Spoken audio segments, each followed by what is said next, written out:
इस कहानी की शुरुआत में हमें प्रेजेंट टाइम से 15 साल पहले का सीन दिखाया जाता है, जहां पर हम दो लड़कियों को देखते हैं जिसमें से एक का नाम आलिया और दूसरी का नाम निकी था। ये दोनों यहाँ पर एक आर्टिफिशियल हार्ट चुराने आए थे, जो कि उन्हें किसी मैक नाम के पर्सन को देना था।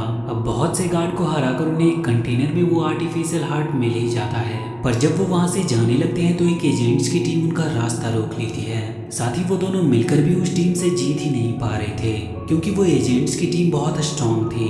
तो इस पर आलिया निकी को वो हार्ट देकर वहां से जाने को कहती है। साथ ही वो डिसाइड करती है कि जब तक निकी वहां से दूर नहीं चली जाती तब तक वो उस टीम को वहां पर रोके रखेगी। अब इसके बाद सीन प्रेजेंट में आता है, जहां हम एक प्लेन को देखते हैं जो कि साइबेरिया नाम की जगह से बिलोंग करती थी। उस प्लेन में ऑथमैन नाम का एक आदमी था जिसके पीछे कुछ रोबोट्स पड़े थे। वो उन रोबोट से बचकर एक एजेंट्स की टीम को अपनी मदद के लिए बुलाता है, जिस टीम में टोटल 3 मेंबर्स थे, जिनका नाम अली, अलीशा और बेकर था।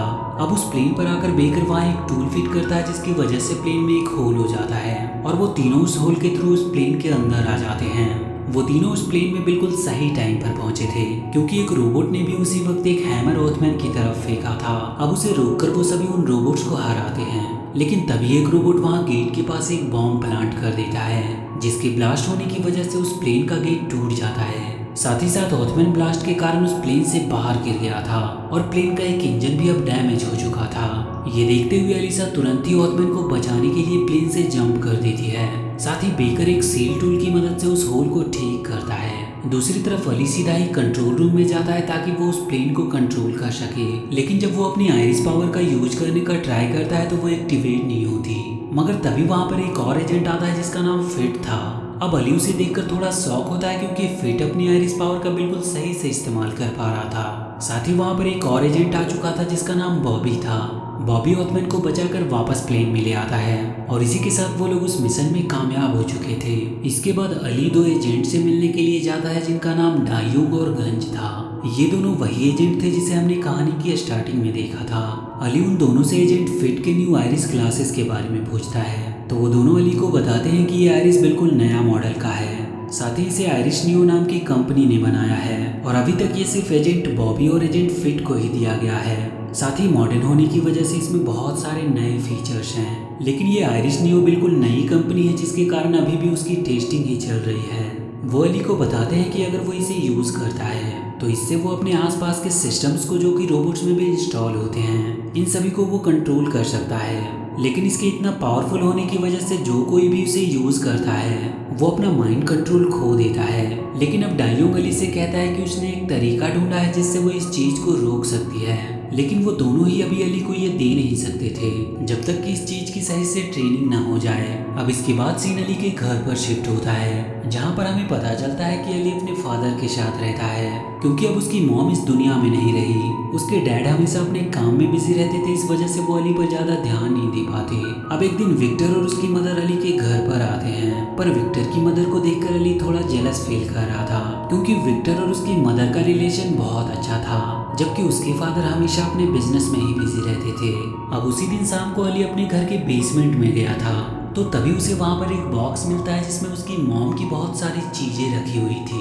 अब यहाँ पर हमें पता चलता है कि अली की मॉम कोई और नहीं बल्कि आलिया ही है, जिसे हमने कहानी की शुरुआत में आर्टिफिशियल हार्ट चुराते हुए देखा था। अली को उस बॉक्स में एक पेन ड्राइव भी मिलती है, मगर जब वो उसे कनेक्ट करता है तो वो ओपन ही नहीं होती।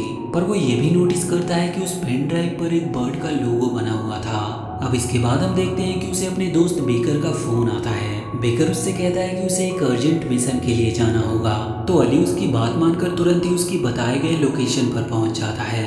पर जब वो वहां पहुंचता है तो उसे पता चलता है कि बेकर तो सिर्फ उसे वहां पर अलीशा के साथ खाना खाने बुला रहा था और इसीलिए उसने ये मजाक किया था।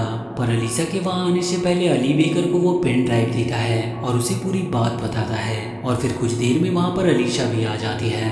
अलीशा वहां पर थोड़ा अनकंफर्टेबल फील कर रही थी। इसका रीजन बेकर अली को बताता है कि यहाँ पर जो 3 वेटर काम करते हैं उन्होंने ही बचपन से अलीशा का ख्याल रखा था और इसीलिए उन्हें देखकर वो थोड़ा शर्मा रही है। अब इसके बाद वहाँ पर उन तीनों वेटर की परफॉर्मेंस स्टार्ट होती है और उसी के बीच बेकर, अलीशा और अली तीनों ही उस टेबल से नीचे को गिर जाते हैं और नीचे पहुंचने पर वो देखते हैं कि अब वो जनरल ड्रामा के हेडक्वार्टर में पहुंच चुके हैं। लेकिन अली यहाँ पर आज फर्स्ट टाइम आया था। वहीं पे हम ऑथमैन को देखते हैं जिनका लुक पूरा ही बदल चुका था। साथ ही यहाँ पर हमें ये भी पता चलता है कि वही इस मोरो एजेंट के फर्स्ट प्रेसिडेंट हैं और उन्होंने ही मोरो एजेंट्स को बनाया था। अब यहाँ पर जनरल रामा उन सभी को एक मिशन देते हैं जिनमें उन्हें अबंग बेयर नाम के एक आदमी को खत्म करना था। दरअसल अबंग बेयर रोबोट का यूज करके कुछ बड़ा करने की कोशिश कर रहा है और उसी ने ऑथमैन के ऊपर प्लेन में अटैक करवाया था। अब मिशन की इंफॉर्मेशन मिलने के बाद वो सभी वहां से चले जाते हैं, लेकिन बेकर वहीं पे रुककर जनरल रामा से कहता है कि आज अचानक अली अपनी मॉम के बारे में पूछ रहा था। अब इसके बाद हम अबंग बेयर को देखते हैं जो कि मैडम कू के साथ हथियारों की डीलिंग कर रहा था, लेकिन तभी वहां पर एक वेटर के रूप में बेकर आता है और साथ ही वहां पर अली और अलीशा भी आ जाते हैं। लेकिन किसी तरह अबंग बेयर वहां से भागने में कामयाब रहता है, लेकिन अली फिर भी उसका पीछा करता है। पर तभी वहां पर एंट्री होती है निकी की, जो कि अबंग बेयर के वेपन को लेने आई थी। अब अली और निकी के बीच में वहां पर फाइट स्टार्ट हो जाती है। तभी अली निकी की इयररिंग्स को देखता है जिसमें सेम वही बर्ड का लोगो बना था जो उसके पेन ड्राइव पर था, लेकिन अब अली का ध्यान भटकने की वजह से वो निकी से हार जाता है। पर तभी वहां पर अलीसा भी आ जाती है। अब अली के दोस्तों को वहां पर आता देख निकी वहां से भागने लगती है, लेकिन इसके बाद अली अपने स्कूटर से निकी का पीछा करते वक्त गिरकर वहीं पर बेहोश हो जाता है और जब उसकी आंख खुलती है तो वो अपने आप को निकी के घर में पाता है। वो वहां पर सबसे पहले निकी से उसके इयररिंग्स के बारे में पूछता है, साथ ही वो उसे बताता है कि इसमें वही लोगो है जो उसकी मॉम के पेन ड्राइव में था। और इसके बाद निकी अली को उसकी मॉम के बारे में बताना स्टार्ट करती है। वो बताती है कि उसकी मॉम आलिया ने उसकी बहुत मदद की थी, साथ ही उसने आंट मैक की भी बहुत मदद की थी। इसके बाद वो उसे बताती है कि आलिया ही वो लेडी थी जिसने निकी के लिए आर्टिफिशियल लेग्स बनाए थे। साथ ही फिर उन्होंने मिलकर इथीरियम की चोरी स्टार्ट की। दरअसल इथीरियम एक खास तरह का एलिमेंट है जिसके मिलने के बाद से सभी गरीब लोगों को बिजली और पानी सही से मिलने लगा था, लेकिन फिर आलिया के जाने के बाद ये सब चीजें बहुत ज्यादा मुश्किल हो गई। ये सब सुनकर अली समझ जाता है कि उसकी मॉम सभी गरीबों की मदद के लिए वो इथीरियम की चोरी कर रही थी और अब वो भी ये फैसला कर लेता है कि अब आगे से वो अपनी मॉम के ही नक्शे कदम पर चलेगा। लेकिन निकी उसे वापस बेस पर लौट जाने को कहती है। साथ ही वो उसे एक फोन भी देती है जिससे वो निकी से कांटेक्ट कर सकता था। अब इसके बाद अली वहां से वापस चला आता है जहां पर उसके दोस्त उससे मिलकर कहते हैं कि आखिर तुम कहाँ चले गए थे। अब इसके बाद हमें पता चलता है कि अलीशा ने तभी अबंग बेयर को पकड़ लिया था और अब जनरल रामा अबंग बेयर से उसकी पूरी जानकारी निकलवा रहे थे। लेकिन अबंग बेयर वहाँ कहता है कि वो असली मास्टरमाइंड नहीं है, इन सब के पीछे एक दूसरा आदमी है जिसका नाम वो उन्हें विक्रम बताता है। दरअसल ये विक्रम ऑथमैन के साथ ही काम करता है, लेकिन कोई सबूत नहीं होने के कारण जनरल रामा सभी एजेंट को ये मिशन देते हैं कि उन्हें टावर के अंदर चुपके से जाकर सारी इन्फॉर्मेशन बिना किसी को पता लगे बाहर लेकर आना होगा। वो सभी एजेंट अपने मिशन के लिए चले जाते हैं, लेकिन पिछली बार की गलती की वजह से अली को एजेंट फिट ऑर्डर देता है कि तुम अंदर नहीं जाओगे बल्कि फर्स्ट प्लेस पर ही देखभाल करोगे। अब टावर में एंटर करने के बाद सभी लोग वहां पर सर्च करना चालू कर देते हैं, लेकिन सिर्फ अली को ही वो सीक्रेट रूम मिलता है जिसकी उन्हें तलाश थी।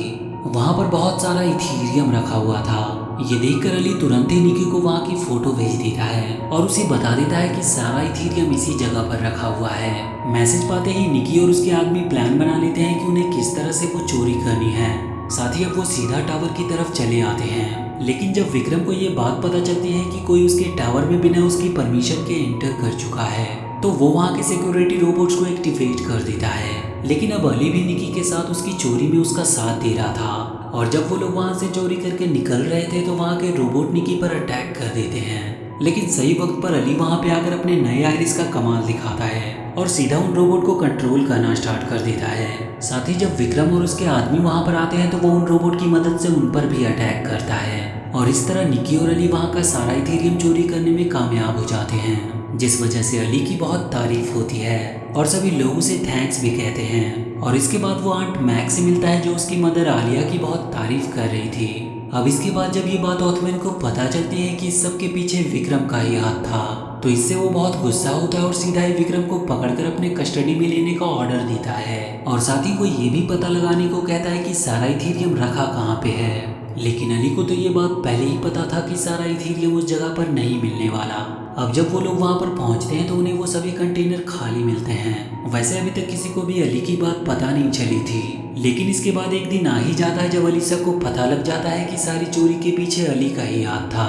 तो वो अली से एक कैफे में मिलती है और उसे ये सब बताती है। साथ ही वो उसे वो प्रूफ भी दिखाती है जिसमें कि साफ साफ पता चल रहा था कि इन सब के पीछे अली का ही हाथ है। लेकिन अब अली अलीशा से साफ साफ कह देता है कि अब वो सिर्फ एक एजेंट बनकर नहीं रह सकता, और इतना कहकर वो वहाँ से चला जाता है। लेकिन तभी हमें पता चलता है कि वहाँ पर एजेंट बॉबी भी उनके ऊपर नजर रखे हुए था। अब जब अली वहाँ से निकलता है तो उसे ऐसा लगता है कि जैसे कोई उसका पीछा कर रहा हो, और इसीलिए वो एक शॉप में चला आता है जहाँ पर उसे बेकर मिलता है। बेकर अली को बताता है कि मोरू को पहले ही पता चल चुका है कि तुम दुश्मन का साथ दे रहे हो। अब अली वहाँ से निकलने ही वाला था कि तभी वहाँ पर दो एजेंट आ जाते हैं और वो अली को रोकने की कोशिश करते हैं, पर तभी बेकर उस एजेंट को रोककर अली को वहाँ से भगाने में उसकी मदद करता है। अब अली सीधा निकी को फोन करता है और उससे कहता है कि उसे मदद की जरूरत है, जिस पर निकी उससे कहती है कि उसे उसी की जगह पर आना होगा, तभी वो उसे प्रोटेक्ट कर पाएगी। अब अली जिस मॉल के अंदर होता है उसे वहाँ पर एजेंट बॉबी मिलता है, जिसके साथ उसकी फाइट होने लगती है। लेकिन किसी तरह वो बॉबी को हरा देता है और एक किक मारकर उसके आयरिस को तोड़ देता है। लेकिन जब अली के जाने के बाद वहाँ पर एजेंट फिट आकर बॉबी की हालत देखता है तो वो डिसाइड कर लेता है कि उन्हें किसी भी हालत में अली को अरेस्ट करना ही होगा। इधर अब अली उस जगह पर पहुंच चुका था जहां पर उसे निकी ने आने को कहा था, पर जैसे ही वो उस जगह के अंदर जा ही रहा था कि तभी वहां पर एजेंट फिट आ जाता है और वो अली को मार पीट कर उससे किसी तरह उसका आयरिस छीन लेता है। साथ ही एजेंट फिट अली को मारने ही वाला था, लेकिन तभी वहां पर बेकर और अलीशा आ जाते हैं और आकर वो एजेंट फिट को रोककर उन्हें समझाने लगते हैं। लेकिन इसी बीच अली को टाइम मिल गया था वहां से निकलने का, तो वो सीधा ही निकी के उस जगह के अंदर चला जाता है। साथ ही अब जैसे ही एजेंट फिट, अलीशा और बेकर उस जगह के अंदर जाते हैं तो वहाँ का एग्जिट डोर ही बंद हो जाता है। अब जब एजेंट फिट अपने आयरिस से अली को ढूंढने की कोशिश करते हैं तो उन्हें वहाँ पर अली कहीं दिखता नहीं, और तभी अचानक निकी अपने आदमी को लेकर वहाँ पर आ जाती है। और अब पहले तो वो एजेंट फिट का आयरिस निकाल लेती है और फिर उन्हें मारने लगती है। साथ ही उसके आदमी अलीशा और बेकर पर भी अटैक कर रहे थे। अब अपने दोस्तों को इस तरह पिटते देख अली आगे आकर निकी से रुकने को कहता है, पर निकी उसकी बात नहीं मानती और वो एजेंट फिट को मारती जाती है। अब इस बात से अली को बहुत दुख हो रहा था, तो वो निकी से पूछता है कि आखिर उसने ऐसा क्यों किया, जिस पर निकी उससे कहती है कि वो ये सिर्फ अपने लोगों को बचाने के लिए कर रही है। लेकिन अब इस चीज से अली को बहुत गुस्सा आता है और वो अपना आयरिस वापस लेकर निकी पर ही अटैक करने लगता है, लेकिन उससे पहले निकी ही उस पर अटैक कर देती है। अब इसके बाद जब अली की आंख खुलती है तो वो देखता है कि उसके सारे दोस्तों को निकी ने बंदी बना लिया है। साथ ही इसके बाद निकी वहाँ पर आती है और वो एक सूट पहने हुई थी जो कि पूरी तरह से इथीरियम से बना हुआ था। वो उन्हें बताती है कि इस पूरे सूट को वो खुद ही कंट्रोल कर सकती है, मगर अली को इस बात पर विश्वास नहीं होता और वो पूछता है कि आयरिस तो सिर्फ वही कंट्रोल कर सकता है जिसके लिए उसे बनाया गया हो, तो आखिर निकी उसे कैसे कंट्रोल कर सकती है। तो अब निकी उसे बताती है कि उसकी मदर की बनाई हुई उस पेन ड्राइव की वजह से ही उस आयरिस को वो कंट्रोल कर पा रही है। साथ ही वहाँ पर हमें ये भी पता चलता है कि वो अली की मॉम ही थी जिन्होंने पहली बार आयरिस बनाया था। साथ ही हमें फिर से वही सीन दिखाया जाता है जहाँ पर हमें पता चलता है कि 15 साल पहले अली की मदर आलिया उन सभी एजेंट से हारी नहीं थी, बल्कि उन एजेंट्स ने उनके साथ हाथ मिला लिया था क्योंकि वो बहुत ज्यादा टैलेंटेड थी। लेकिन इस चीज को देखकर निकी को बहुत गुस्सा आया क्योंकि उसे लगा कि आलिया ने उसे धोखा दिया है, और इसीलिए अब वो आलिया से रिवेंज लेने के लिए एक रॉकेट टावर की तरफ चलाने का प्लान बनाती है। लेकिन तभी वहां पर आलिया आकर उसे रोक देती है, लेकिन मौका मिलने पर निकी आलिया से वापस उस रॉकेट का कंट्रोल छीन लेती है और उसे सीधे ही उस टावर की तरफ भेज देती है। पर इस सब को देखते हुए आलिया को लगता है कि इससे बहुत सारे बेगुनाह लोगों की जान जा सकती है, इसीलिए अब वो तुरंत ही अपने आयरिस की पूरी पावर का इस्तेमाल करके उस रॉकेट को कंट्रोल करने की कोशिश करती है। लेकिन इतनी ज्यादा पावर यूज करने की वजह से वहीं पर आलिया की डेथ हो जाती है। अब ये सब बातें जानकर सभी लोग बहुत ज्यादा शॉक हो चुके थे। साथ ही सबसे ज्यादा शॉक वहाँ पर अली को हुआ था क्योंकि वो उस लड़की की मदद कर रहा था जिसकी वजह से उसकी मदर की जान गई थी। अब इसके बाद हम देखते हैं कि बाहर विक्रम आ चुका था और निकी भी बाहर जाकर विक्रम से फाइट करने लगती है, और इस तरफ अली बहुत ज्यादा ही निराश लग रहा था क्योंकि उसकी जो हरकतें उसने की थी वो उसे बहुत दुखी कर रही थी। मगर तभी उसे रोता देख अलीशा उसे मोटिवेट करती है और तभी वहाँ पर आंट मैक आती है जो कि उनको वहाँ से छुड़ा देती है, और साथ ही वो अली को उसका आयरिस भी वापस कर देती है। अब इसके बाद अली, अलीशा और बेकर डिसाइड करते हैं कि वो निकी को किसी भी हाल में रोकेंगे, और इसके बाद सीन शिफ्ट होता है स्टेडियम की तरफ जहाँ पर ओथमैन अपने सारे सिटीजन्स को एक स्पीच दे रहा था, और तभी वहाँ पर निकी आती है जो अपने आदमियों और कुछ रोबोट्स के साथ थी। और वो आते के साथ ही उन पर अटैक करने लगती है और उसके सभी रोबोट्स ओथमैन को घेर लेते हैं और वो उसे शूट करने ही वाले थे, लेकिन सही समय पर अली वहां पर आकर एक बैरियर बना लेता है जिसकी वजह से ओथमैन उनकी गोलियों से बच जाता है और फिर वहां पर अली और निकी के बीच में फाइट स्टार्ट हो जाती है। लेकिन तभी वहां पर सभी एजेंट्स भी आ जाते हैं और वो सभी साथ मिलकर निकी से फाइट करने लगते हैं, पर अब निकी ऑथोराइज मोड का इस्तेमाल करती है जिसकी वजह से वो सभी एजेंट्स के आयरिस को कंट्रोल कर पा रही थी और आयरिस पहनने के कारण वो सारे एजेंट्स भी निकी के कंट्रोल में होते जा रहे थे। पर फिर अली को गुस्सा आ जाता है और वो भी अपने ऑथोराइज मोड को ऑन करता है और इसके बाद वो सभी एजेंट को एक के बाद एक हराते जा रहा था। पर जब उसकी फाइट निकी से होती है तब वो उससे जीत नहीं पाता। साथ ही वो अनकॉन्शियस होने के कारण आयरिस वर्ल्ड में पहुंच जाता है और वहीं पे वो अपनी मदर आलिया को देखता है। वो अपनी मदर से कहता है कि वो निकी को नहीं हरा सकता क्योंकि वो आज भी ऑथोराइज मोड को कंट्रोल नहीं कर पा रहा। लेकिन उसकी मदर उसे बताती है कि वो भी इस मोड को कंट्रोल नहीं कर पाई थी और ये कोई लक की बात नहीं होती कि जिसका लक अच्छा है वो इसे कंट्रोल कर ले, बल्कि ये सिर्फ कैरेक्टर की कैपेबिलिटी पर डिपेंड करता है। अब इसके बाद अली वापस से नॉर्मल वर्ल्ड में आने को रेडी था। साथ ही इस बार वो बहुत ही कॉन्फिडेंट भी था कि वो इस बार इसे कंट्रोल कर लेगा। लेकिन फिर उसे पता चलता है कि इस मोड के बाद वो अपनी मदर की सभी यादों को भुला देगा और साथ ही फिर कभी भी वो अपनी मदर से किसी दूसरे डायमेंशन में मिल नहीं पाएगा। पर फिर भी उसकी मदर उसे कन्विंस कर लेती है कि ये दूसरों की प्रोटेक्शन का सवाल है। अब उनकी बात मानकर अली वापस से नॉर्मल वर्ल्ड में आता है। साथ ही इस बार वो अपनी पूरी पावर के साथ आया था क्योंकि अब वो इस मोड को पूरी तरीके से कंट्रोल कर पा रहा था और अब उसने सभी एजेंट्स के आयरिस को भी डिस्कनेक्ट कर दिया था और अब वो अपने ऑथोराइज मोड के साथ ही निकी से फाइट करता है और निकी को बहुत जल्दी वो हरा भी देता है। हारने के बाद निकी उस सूट को और खुद को मारने का डिसाइड करती है। साथ ही वो उस सूट के सेल्फ डिस्ट्रक्शन बटन को ऑन भी कर देती है, लेकिन वो ऐसा करने में कामयाब नहीं रहती क्योंकि आलिया पहले ही उससे ये सब पावर छीन चुकी थी। अब इसके बाद हम अली, एलिशा और बेकर को देखते हैं जो कि अभी डायोग और गंज को बुलाने उनके पास आए थे। साथ ही अब वो दोनों अली पर थोड़ा गुस्सा होते हैं क्योंकि उसने बुरे लोगों का साथ दिया था और अब वो उसे कहते हैं कि अब अली फिर कभी आयरिस का यूज नहीं कर सकता। साथ ही अब अली भी अपनी गलती को एक्सेप्ट कर लेता है और बिना किसी आयरिस के ही वो एक अच्छा एजेंट बनने का डिसाइड करता है। पर फिर भी उसकी बहादुरी के लिए वो दोनों उसे एक गिफ्ट देते हैं। बेकर अली को वो गिफ्ट दिखाने ले जाता है। उसमें एक वीडियो क्लिप थी और ये क्लिप उसकी मदर की थी और ये तब रिकॉर्ड हुई थी जब वो एक एजेंट हुआ करती थी। इसके बाद हम देखते हैं कि जिन गरीबों की मदद आलिया करती थी उन पर भी अब ध्यान देना स्टार्ट हो चुका था।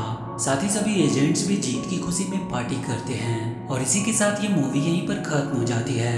तो वीडियो अगर अच्छी लगी हो तो चैनल को सब्सक्राइब करके बेल आइकन जरूर दबा लें और वीडियो कैसी लगी है हमें कमेंट सेक्शन में जरूर बताएं।